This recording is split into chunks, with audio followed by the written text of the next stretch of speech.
Welcome and thank you all for standing by. At this time, all participants are in a listen-only mode until the question and answer session of today's call. At that time, you can press *1 to ask a question. I would also like to inform all parties that this call is being recorded. If you have any objections, please disconnect at this time. I would now like to turn today's call over to Mr. Ken McDonald. Thank you, sir. You may begin. Hello all, and welcome to our Financial Education webinar series for library staff. My name is Ken McDonald. And I'm Dan Rutherford. And we're with the Consumer Financial Protection Bureau's Office Financial Education. Today's webinar is part of an ongoing educational series to help library staff build knowledge and become more comfortable with helping patrons. Today's webinar will focus on financial education resources and programs for new home buyers and new homeowners. There's a lot of decisions that go into buying a home, from credit rating to affordability. Join us for a review of CFPB tools that can help patrons make their choices, and talk to HUD-certified housing counselors about common questions, answers, and programs you can offer in your library. In just a moment, we will introduce our guests and give them a few moments to discuss what they do and explain how they use their resources. Then we'll open up the phone lines for questions. Before asking a question, please provide your name and affiliation so we know who we are talking to and where you're from. We're recording this webinar, so your questions and comments will be recorded also. You can also ask questions using the Q&A window on your screen. Simply click the Q&A button and type in your question. When you click Ask, the question will appear on our screens, and we will respond either on the spot or during one of the Q&A sessions. It generally takes a few weeks for us to review and post these recordings, so we ask that you please be patient. We will post the video in the Library Resources section to our webpage. The web address is located on the screen in front of you. On that page, you'll also see our list of upcoming webinar topics. We hold these webinars on a monthly basis. We have changed some of the topics around and done some rescheduling, so if you haven't been to the page recently, you might want to check back or send your contact information to financialeducation@cfpb.gov and ask to be added to our email list.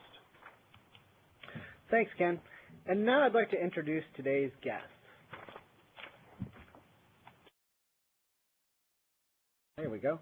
Maggie Anderson is a product manager on CFPB's consumer engagement team.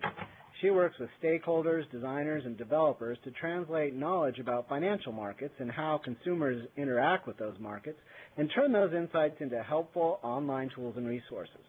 She currently leads our project to help consumers make better mortgage decisions using the CFPB website. The project, that section of the site, is called Owning a Home, and she'll demo that for us in just a moment. Bruce McClary has been a certified credit counselor since 1998. During that time, he provided one-on-one financial counseling to thousands of consumers, trained other counselors, and financial educators. He's also been a debt collector, a lender, and worked in the mortgage industry. Today, Bruce serves as the spokesman for the National Foundation for Credit Counseling. Ann Estes has more than 30 years in the financial services industry and has been involved with credit counseling for about half of that time. During her career, Ann served in a variety of management roles, including bank vice president, credit counseling director of operations, and regional vice president. Today, Ann is the Vice President of Business Development for the National Foundation for Credit Counseling, a role she's held since last July. Before we get started, and Maggie will spend some time going over some of our electronic resources on our website, but before I turn it over to her, I would just like to remind everyone on the line that the CFPB offers several free publications about mortgages, budgeting, credit, and other money topics. We have several bulk ordering. We have a special bulk ordering page for librarians. If you go to the first web address there at the top of the screen, promotions.usa.gov cfpblibraries.html, with several selected titles to choose from, and you can order up to 1,000 copies on that page. So if you're looking for large bulk orders for your library for several branches, that's the place to go. You can also visit our main publications ordering page to see our complete inventory of brochures and materials. Most of our materials are available in English and Spanish, and some items are available in other languages as well. So now, Maggie, why don't you tell us a little bit about what you've been working on? Great, thanks, Dan. I will just get over to the sharing.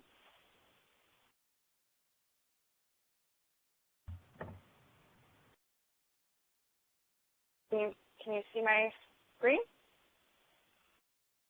Give it a minute. We had it for a minute, and now it says nothing is sharing. I know. I don't know why that's happening. Let me try again. There you go. All right. So this is the homepage of the CFPB's website, consumerfinance.gov. I wanted to start here so that I could show how to navigate to the resources I'm going to be talking about today. As Dan mentioned, I work primarily on our mortgage tools for consumers. So we have a set of resources that are available to help people make better decisions about their mortgages. A main part of the CFPB's mission is to make these big financial choices not just more transparent on our regulatory side, but also to help people on the educational side and help them feel more empowered and feel more confident as they're making these decisions. So in our Get Assistance tab, if you go to Owning a Home, you'll see also in this tab that we have other things. We have answers to your common financial questions, paying for college, other big life goals. We're trying to build out resources that will help you with all of these big financial goals. So I'm going to talk to you about Owning a Home. So here's the homepage for Owning a Home right now. As I mentioned, we want to help people with all of their financial goals, and obviously owning a home is one of the biggest financial decisions that many people will make in their lifetime, and it has quite a few unique challenges that make it difficult. So when we decided to start the process of figuring out how we could best help consumers make this complicated financial decision, we went ahead and started with some research. We went out and did interviews of consumers and asked them about their mortgage buying process. We learned about some of the big barriers in the process, and then we thought about and figured out where we as the CFPB might be able to help. So some of the major goals we have with owning a home, we identified that it's really hard to get organized when you're faced with all of the paperwork that happens as you're trying to buy a mortgage. You have to gather tax returns. You have to get proof of income. There's all of these disclosure forms. Like, it's a lot of paperwork, and it's very new, especially for first-time homeowners, to try and figure out what's needed, who needs it, and what's most important for them to pay attention to. So we wanted to provide tools and resources that help people get organized. Another goal that we had was to help people benchmark. So we learned and we know that mortgages are complex and intangible. They're not as easy to compare as, like the toaster that you might want to buy, or a refrigerator or something, or even other financial or major decisions like buying a car. Somehow mortgages, because they are very just intangible, are hard for people to understand and compare. And we want people to shop because, we believe that the shopping aspect of getting a mortgage is very key to them being able to get a good deal for themselves. So we want to make tools that help people benchmark and understand what does good look like in a mortgage. Based on my personal characteristics and my situation, what can I expect and what's reasonable? And then the third goal that we had here was we heard that, the mortgage process can be very overwhelming, and it looks different for every person. So people were struggling to understand if they were headed in the right direction, or, what was normal? What does the normal mortgage process look like? And to some extent, there's no normal mortgage process. It's true that it's very individualized. It will be different person by person, but there are some benchmarks and standards that exist, some milestones, if you will, in the mortgage process. And we wanted to outline those major milestones for people and give them an understanding of the process. So those are the big picture goals. We don't have tools yet for every single piece of this. We've got quite a few things still in the works, but we've had 2 major releases so far. So on this homepage, you can see, first of all, you see the welcoming graphic, but you also see kind of links to our major tools, and we have a sidebar here. So if you're interested in learning more as we're rolling out new tools, you can enter your email address and sign up here. We give links off to people who might be wanting to find a housing counselor or have questions or want to submit a complaint here on the sidebar. I'm going to focus on the tools that we have in the middle here. So our first tool that we have featured here is called the Explore Interest Rates tool. So I mentioned that one of our goals is to help people understand what good looks like for them. This is a tool that will help them do that. So you can navigate to this tool. You can put in your own personal information. So I can change the credit score. I can see how that changes the interest rates that are available in the graph. The graph shows me the number of lenders who are offering that rate, so I can get a sense of how likely it is if I go out into the world with this information that I might get any given rate. We want to help people set expectations. We don't want people thinking and anchoring on an unrealistic rate, but we also don't want people accepting a high rate when they could get something better. So you can change your credit score, you can change your state, you can change your house price, you can change your down payment percentage. All of these things you can change yourself, and you can see the data changing right next to it. We also have a comparison here that shows, one of the things we found was that, interest rate itself is a very intangible thing, and people tend to think, it's not worth it to shop around for something as small as half a percentage point. But if you see, you can really, the costs really add up if you do the math. So we've got an easy little calculator here that shows interest costs over the first 5 years and over the whole 30 years of a loan. And you can start to see how interest rate translates into dollars. We've also got some next steps down here at the bottom, some content that helps people understand, if you are really looking to buy right now, what are some things you can do to get the best deal for you? So that's our Explore Interest Rates tool.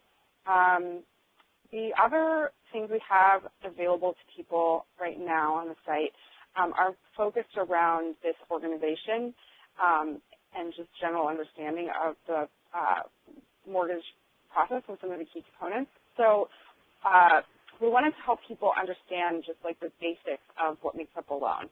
So here in our Understanding Loan Options Guide, we kind of break down, a loan into these component parts: loan term, interest rate type, and loan type. And this is a really good resource for someone who's very new to the mortgage process and getting started.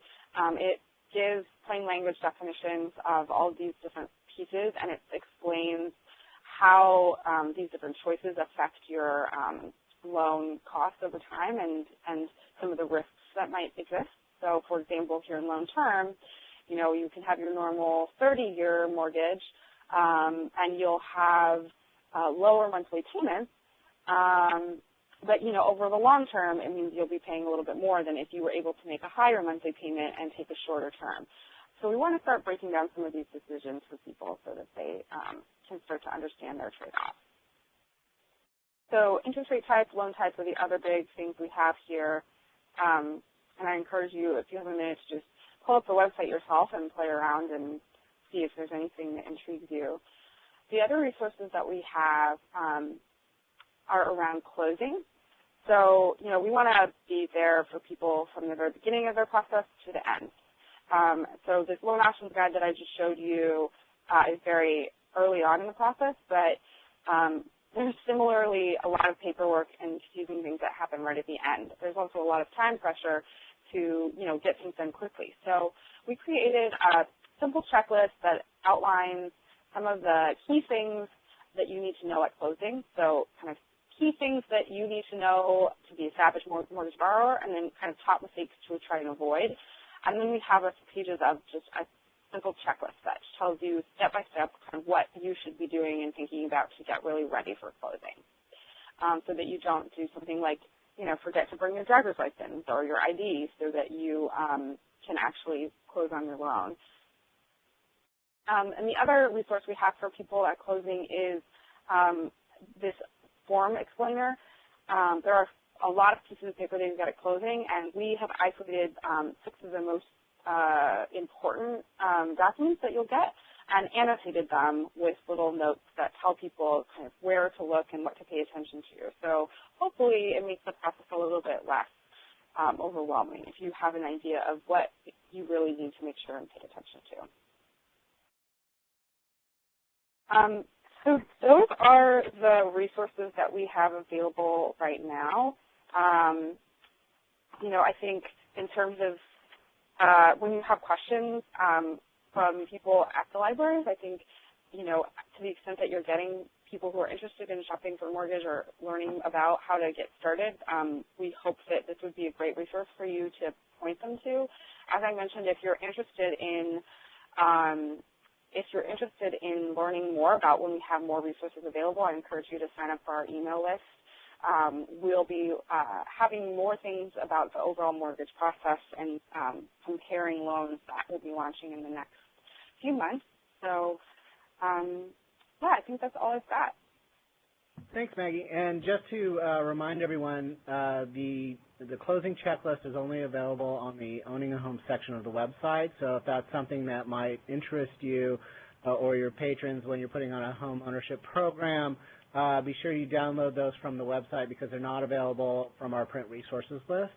And right now, we were just sort of advancing some of the backup slides in case the web connection didn't work. And up next, I'd like to turn it over to Bruce and Ann to talk a little bit about what NFCC can offer to libraries in their communities and sort of what's behind home housing counseling. Bruce? Thank you. Ann? Well, good afternoon to everyone, or good morning wherever you are. Great presentation and great tools for the homeowner as they're out there seeking to purchase that home. I want to talk a little bit about NFCC, the National Foundation for Credit Counseling, and give you an overview briefly, and then I am going to turn it back over to my colleague, Bruce McCleary, to talk a little deeper about homeownership and what we do with the counseling. Very big misnomer out there with NFCC and our agencies. A lot of people think that consumers come to us because they have a debt problem only. 75% of the people that do come to all of our agencies across the country are there because they basically need more information. They're interested in either buying a home or seeking some financial purchase of some sort or getting their budget in line. So it's a misnomer, and I wanted to get that out there. But I always start presentations with a clear understanding of what our vision and what our mission is. I think that's important to separate the players, and we do adhere to very strategic requirements for our agencies. Our vision is to create a national culture of financial responsibility. That is our vision. Our mission that we operate under is to promote that national agenda for financially responsible behavior. We like to build a capacity for our member agencies to be able to deliver the very highest quality of education, but also the counseling services. And we're going to talk a little bit about that briefly as we move on into the next slide. This is an overview for you to give you an idea of the span of our offices. Right now, we have 77 member agencies that are located across the United States and into Puerto Rico as well. We have about 580 offices right now. That's the face-to-face offices. And over 1,600 certified credit counselors. Most of them are also certified under the HUD and NeighborWorks certification as certified credit counseling. As you can see down there, the total clients that we served this past year, 1.3 million. When you look back, you can see the history there, over the span of these last 5 years, we've looked at or talked to over and worked with over 10 million consumers. A lot of that has been around housing issues. A lot of that's been around new home purchasers and helping them work through that. And if you drop down to that second line, you will see the breakout of the housing counseling sessions. We do track it We track the types of counseling sessions that we conduct. We think that's important for us. We're using this information to project for future need. And the good news for us is right now we're seeing a lot of people out there are very interested in home ownership. We've heard a lot of the opposite in the news, but suddenly in the last 3-4 months, we're seeing an uptick in the interest of home ownership, and it's just not going to be a better time to buy a home than right now with the interest at where it is. So let's move forward, and I want to make sure I explain to you when someone says, well, gold standard is a great term to use, but why do you say that? And I want to explain that to you and make sure you're comfortable with who we are and what we do and how we do our work. We are the longest nonprofit credit counseling agency membership out there. We do have a very rigorous certification process, our member quality standards. There are 18 of them. I listed a few of them here for you. I don't want to read from the slide here, but you can see from this it is not an easy standard to pass. When you see the words of audit, fiscal integrity, and governance, that says a lot right there, and I know all of you, each of you that are involved in this type of work understand that. Accreditation, it does reoccur in all of our member agencies every 4 years. I think I need to point out to you that it's really every 3 years, because on the third year for our agencies, it takes 1 year of preparation of answering all the many, many, many questions that come from the Council on Accreditation for preparation of that accreditation recertification. At the end of that year, they assess it and do an on-site visit and then approve or disapprove the re-up of the agency that is under our affiliation. The council certification, as Bruce and I both found when we moved out of the banking roles into the credit counseling roles that we were in, that we thought, well, we have a strong banking background. This cannot be very difficult. I can assure you it was something we had to study for each one of these books. It's a little different than what I've got on the slide today. I'll tell you why it's a little different. We still have books 1 through 6. That is a requirement for all of our counselors to be certified. It's laws, regulations, basic financial management through those various books. Each book has a subject matter that you're tested on. You cannot move to the next book until you successfully pass. I can point out to you also that if you do not meet the certification, you cannot stay in the role as a certified credit counselor or a credit counselor without certification. In some cases, agencies may move that person more into a customer service role or maybe another role, but you may not perform the counseling without the certification. Book 7 is the most important book that we're talking about today because it does offer the housing counseling certification. Very in-depth, very difficult book to pass. Book 8 is our educator's book. That is a book that all of us now, like me, Bruce, others that are out there that continue doing presentations and education, we have to take that book and pass. And now we're having a new book that's under development, I'm happy to tell you, and that is our student loan certification. All of our counselors that will be performing student loan counseling, which will be kicking off in September of this year, will be certified under a certification process. In addition to this, all of the certification process, we also have to make sure that we meet our PDUs.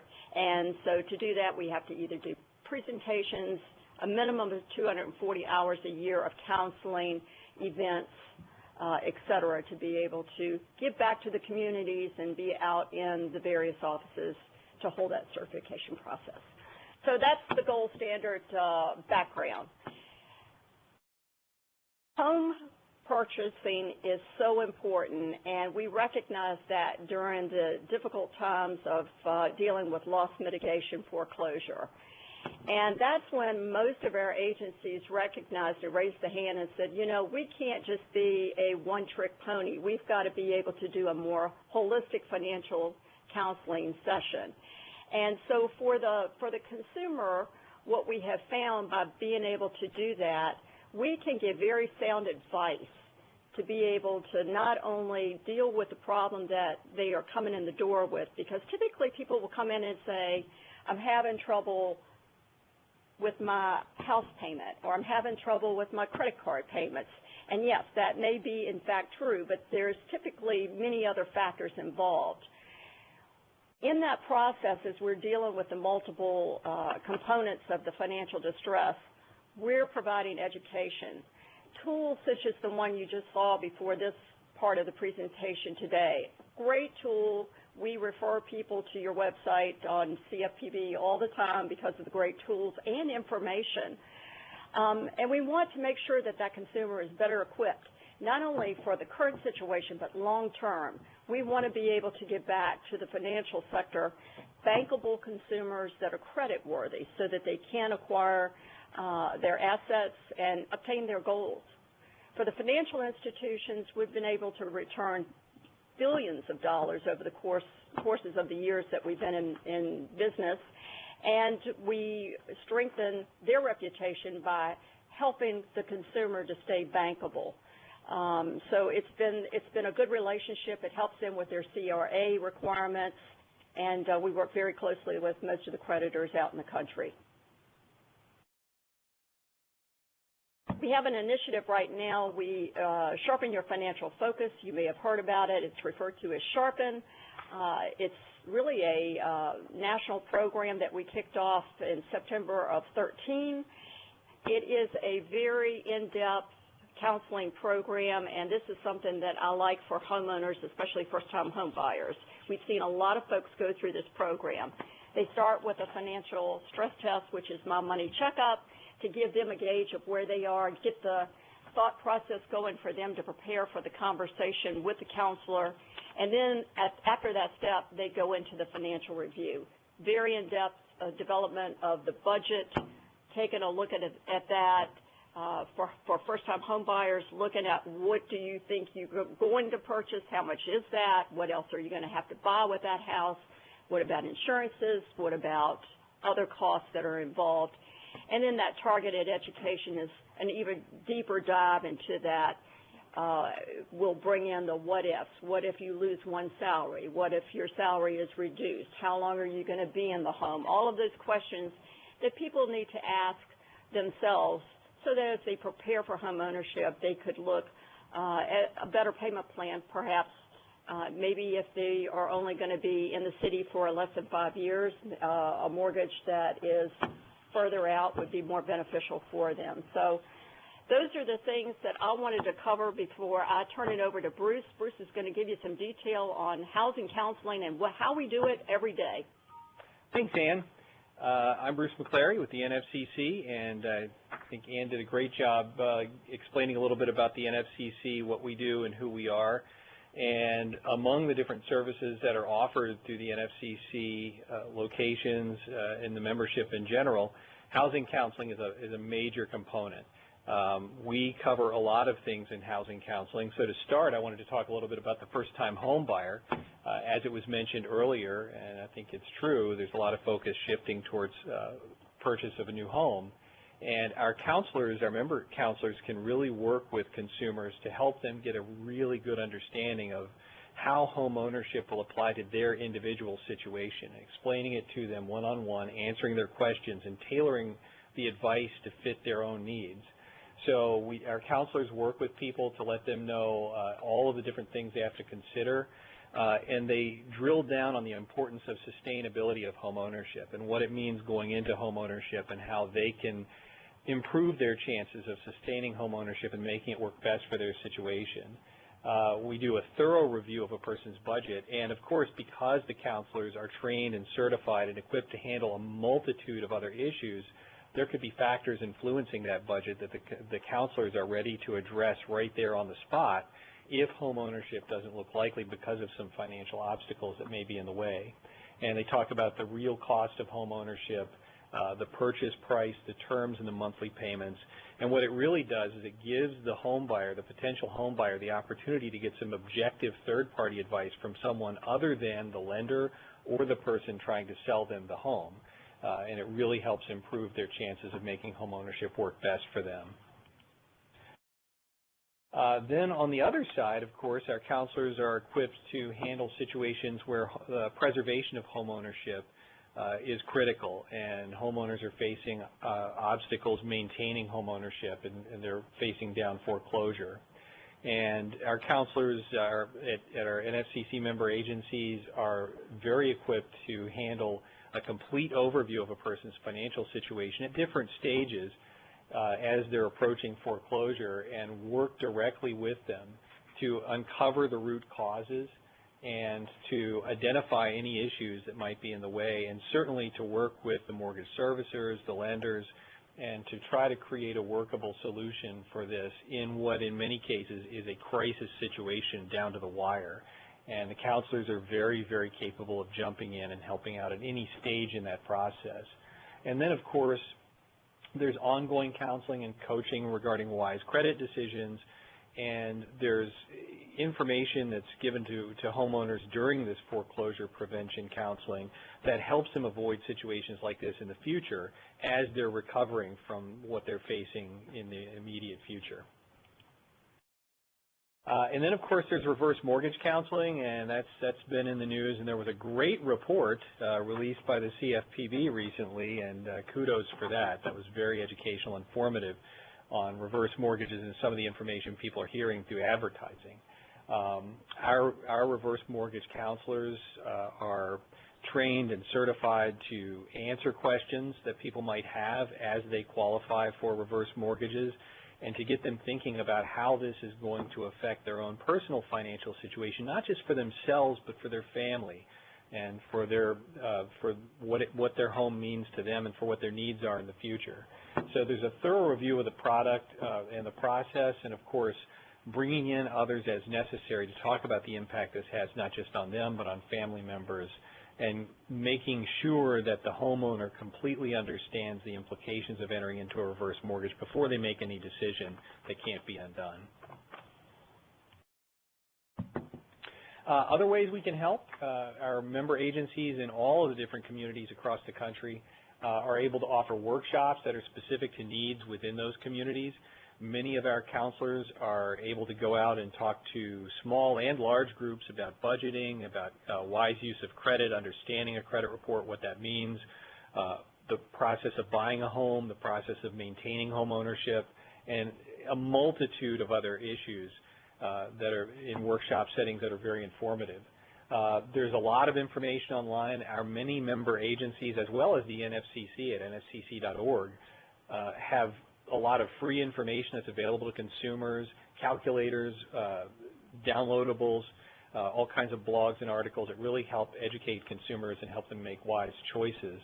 And then, of course, our member agencies are happy to participate in any community events, to bring information directly to consumers where they might be at those events, and talk to them about, again, many of the different topics that they present in their workshops.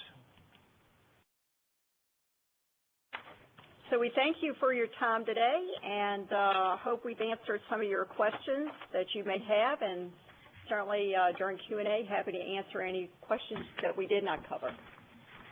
Thanks, Ann. Tyler, why don't we go ahead and open the line up for questions and see if they have any from the field. Yes, sir. If you would like to ask a question, please unmute your phone first, press *1, and record your name. I do require a name to introduce your question. If you would like to withdraw your question, you can press *2, but again, to ask a question, please unmute your phone first, press *1, and record your name. It does take a few moments for the questions to come through, however, so please stand by. All right, and while we're waiting, I'll go ahead and ask Bruce and Ann. Now, you mentioned participating, that a lot of member agencies participate in events, in community events. Are there any that come to mind as really good or really powerful events that were really successful? Yeah, we've, as a counselor, I recall participating at job fair events and talking to people there. We also work with employers in the community and do lunch and learn sessions with employers, with local employers to help improve their employees' understanding of personal financial issues. A lot of other community groups that have events and fairs and festivals all of those things. But I think the events where we have the opportunity to engage one-on-one with consumers, like the job fairs, like the lunch and learns with the employers, those are really good examples of how our counselors can work in the community. Yeah, and that's a really good point, because I think a lot of times when we talk to librarians, they're looking for, well, no one really wants to come to a financial education event, and so what we try to remind them is to, maybe embed financial education into other successful programs that they've had in the past. How about you, Ann? Does anything stick out? Well, it does for me, because I do manage the CFPB Library Project, and I've got to tell you, that has been the most popular event out of all the events that I've ever seen. We have had just an outpouring of success with that. We have been so pleased. And in fact, just before I got here today, I've gotten 2 emails saying, when are we going to start again? They're clamoring. The agencies love doing it. We've had really good attendance. I've put together the top 10 workshops, and I want to provide that to CFPB, because I think it's good in your community as you think about these events. To your point, Dan, bring the people in under an umbrella of ideas. We tried a couple of things and very pointed. Reverse mortgage was one, didn't work so well, but had some attendance. But I think if you open up that umbrella and make it more exciting rather than a learning lesson, that really draws the people in. But and in case those folks on the phone aren't familiar with the partnership you're talking about, why don't you give them a little, maybe a Cliff Note version? Well, it is a very short, brief version here because it's very detailed, but we do partner with CFPB to identify, we've been in 23 states this past year and identified community libraries that would like to participate with bringing in consumers from your community area to talk about a particular topic. And the librarians have organized with the local agencies and put the show together, and it took off like a rocket, and it has not stopped. So we're in a pause right now, but we're going to get that started again. Very easy to do. Our hope this year is to roll it out in all 50 states, and we're positioned to do that because we have the ability to do it with feet on the ground and 1,600 plus anxious folks out there ready to do this presentation. Great, and for those who aren't familiar with the program, if you want to contact us at financialeducation@cfpb.gov, we'll coordinate that with Ann and see if we can get you in touch with a local NFCC member agency. Tyler, do we have any questions? No, sir. I'm showing no questions in the queue. Okay. Maggie, how about a question for you then? You mentioned that you've done a lot of learning and a lot of research around the owning a home tools. What were some of the learnings that you've done, and how did you engage with consumers as the projects got started? Yeah.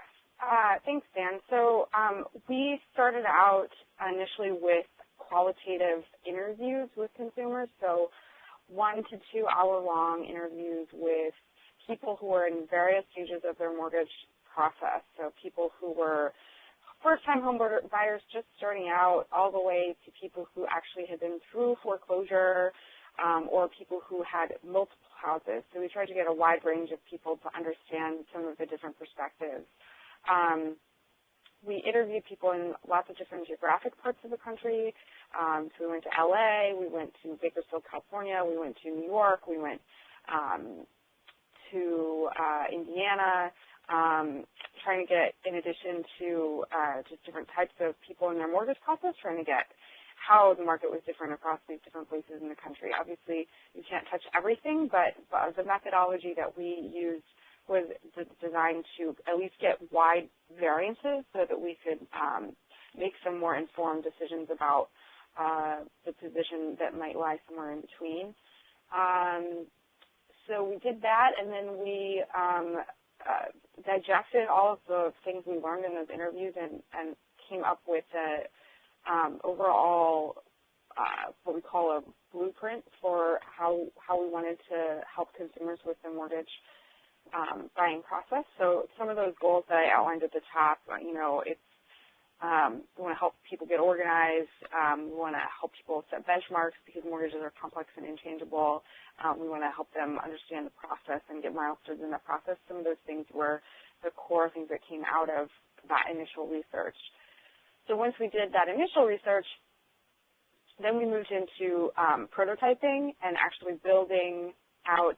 First, it was just paper prototypes. So when you're building a digital product, oftentimes you want it to initially just sketch it out with designers and see what it might look like and then show it to consumers. So we put those paper prototypes in front of people, got a lot of great feedback on where we were headed in the right direction, where we were not headed in the right direction, and then revised those. And we've been working with the technology development team now for about a year, a little over a year, to build out some of the tools, and we've continued to engage in that kind of what's called usability testing. So putting our things that we build in front of people, basically. We want to not be building in isolation and think that we have all the answers, that we'd rather put them in front of the people who are actually going to use them and have them tell us, what is working, what isn't working, have them try to use the tool so that we can observe where they get stuck. I think that's the best way we've found to be able to learn quickly and get useful insights.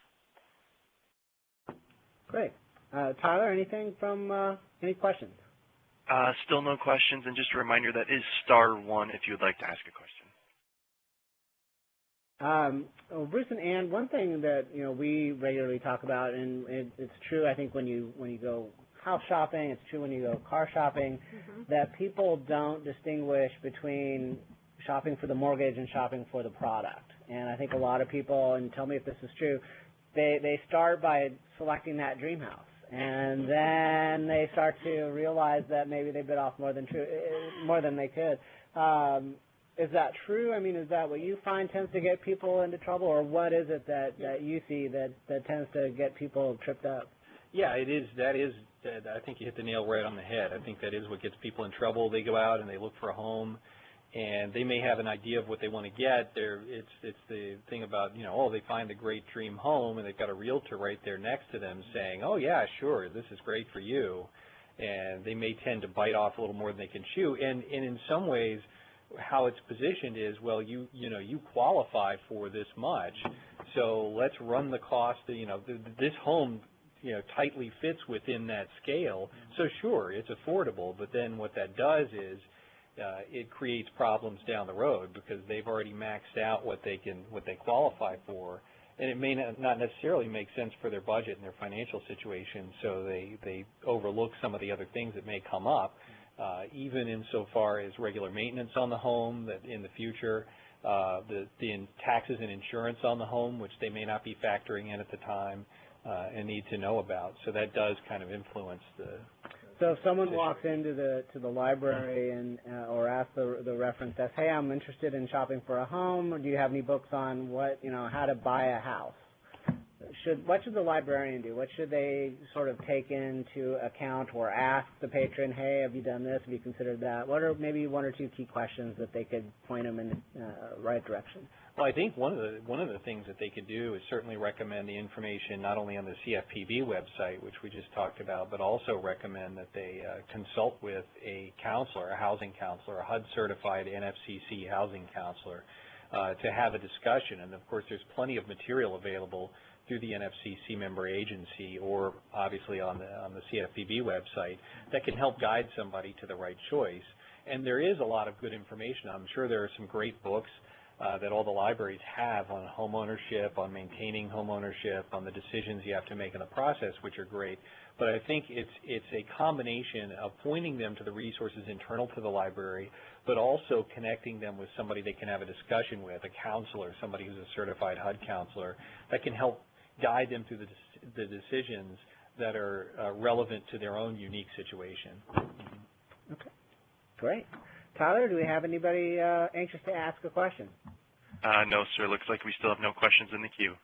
Okay, well, I will respect everyone's time, and we have about 10 minutes to go, so if there are no other questions, then I think we will go ahead and end the call. I'd like to thank Maggie Anderson from our CFPB Office of Consumer Engagement, and Bruce McClary and Ann Estes for joining us today. And thanks to all of you for joining us, and we'll welcome you back next month. Thanks again, and bye-bye. And that does conclude the call for today. Thank you all for participating. You may disconnect at this time. Speakers, please stand by for post-conference. Thank you.